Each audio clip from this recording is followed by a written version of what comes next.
নেতৃবৃন্দ, সুধী মণ্ডলী, সাংবাদিক বন্ধুগণ, প্রিয় ছাত্র জনতা, আমি সবাইকে সালাম জানাচ্ছি।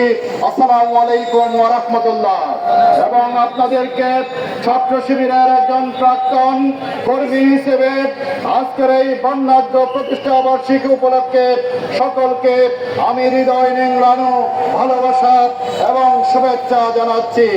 আজকের এই সমাবেশে রেলিউত্তর সমাবেশে দাঁড়িয়ে ওই মহান রব্বুল আলামিনের শুকর গুজার করছি, যেই মহান রব্বুল আলামিন ছাত্র শিবিরকে মুক্ত স্বাধীন পরিবেশে 48তম প্রতিষ্ঠা বার্ষিকীর বর্ণাঢ্য রেলিউত্তর সমাবেশ শান্তিপূর্ণভাবে উৎসব মুখর পরিবেশে আয়োজন করার তৌফিক দান করেছেন।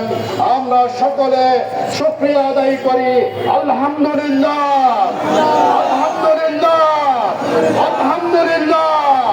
প্রিয় ছাত্র জনতা, অথচ কয়েকদিন পূর্ব আমাদের ফ্যাসিবাদী সরকার এবং তাদের গুন্ডা বাহিনী স্লোগান দিত, একটা একটা শিবির ধরো, সকাল বিকাল জবাই করো। এই স্লোগান যারা দিয়েছে তারা নিঃশেষ হয়ে গিয়েছে।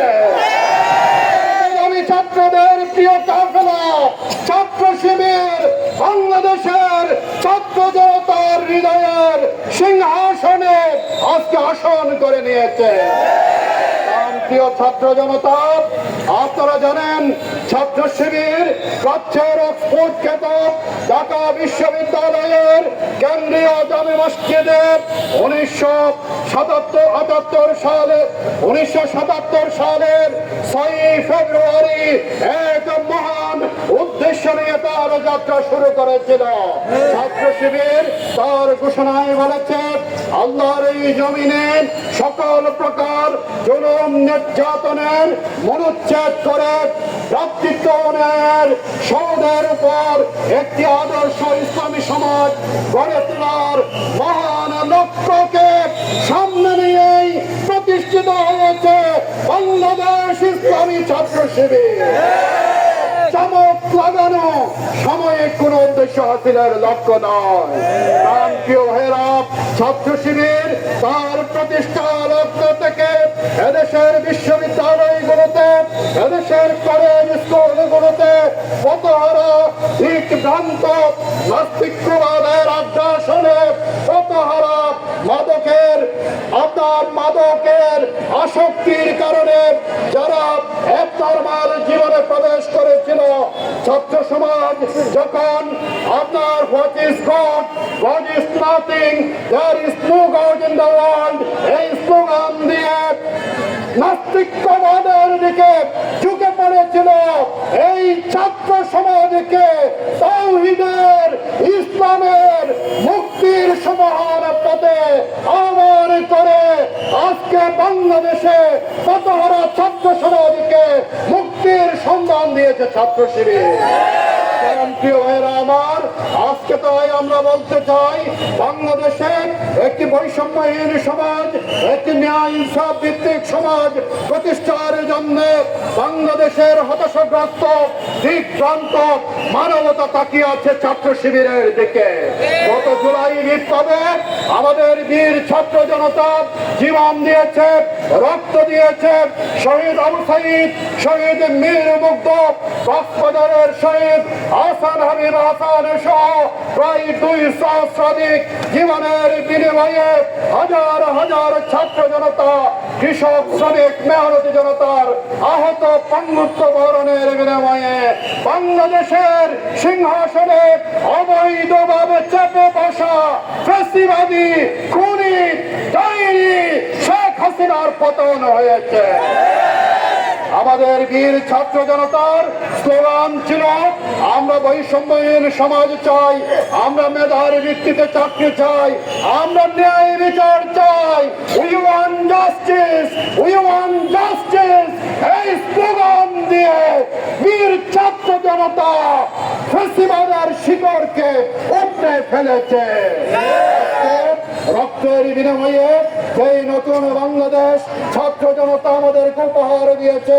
আজকে নতুন বাংলাদেশে জুলাই বিপ্লবের পরে জনগণের প্রত্যাশা অনুযায়ী, বাংলাদেশের ছাত্র সমাজের প্রত্যাশা অনুযায়ী শোষণ মুক্ত, দুর্নীতি মুক্ত, বিশেষ করে দুর্নীতির কারণে স্বাধীনতার ৫৩ বছর অতিবাহিত হলেও এদেশের গরিব দুঃখী মেহনতি মানুষের ভাগ্যের কোনো পরিবর্তন হয়নি।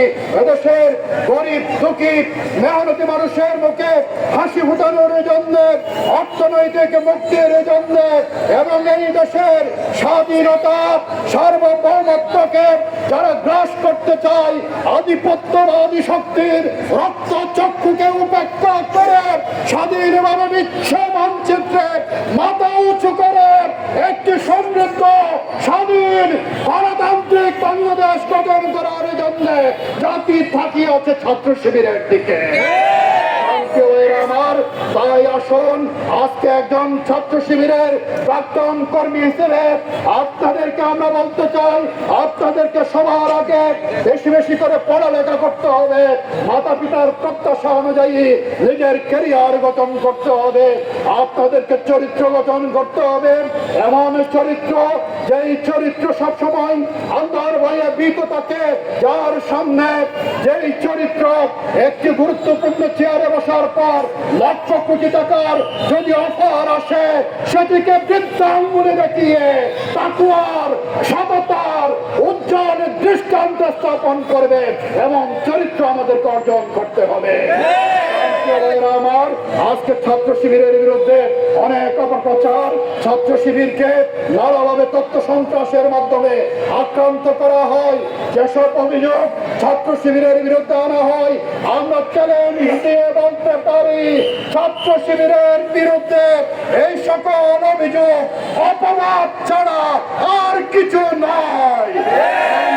দাঁড়িয়ে ছাত্র শিবিরের একজন প্রাক্তন কেন্দ্রীয় সভাপতি সকল চ্যালেঞ্জের অভিযোগের ব্যাপারে চ্যালেঞ্জ ছুড়ে দিয়েছিলেন, কোন শক্তি সেই চ্যালেঞ্জকে গ্রহণ করতে পারেনি।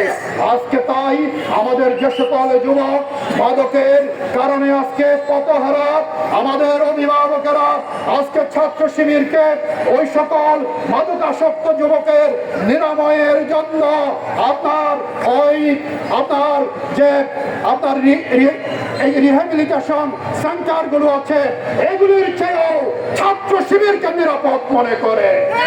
আজকে তাই আপনাদেরকে পথহারা, মাদকাসক্ত, চাঁদাবাজিতে লিপ্ত এবং বিভিন্ন সামাজিক ইফতিজিং সহ অপকর্মের সাথে লিপ্ত যুব সমাজকে মুক্তির পথে আহ্বান করে হেরার রাজ তুরণের দিকে বাংলাদেশের ছাত্র জনতাকে ঐক্যবদ্ধ করে জুলাই বিপ্লবের চেতনার আলোকে আগামী দিনে একটি সমৃদ্ধ বাংলাদেশ গঠনের জন্য বলিষ্ঠ ভূমিকা পালনের উদাত্ত আহ্বানে জানিয়ে আমার বক্তব্য এখানে শেষ করছি।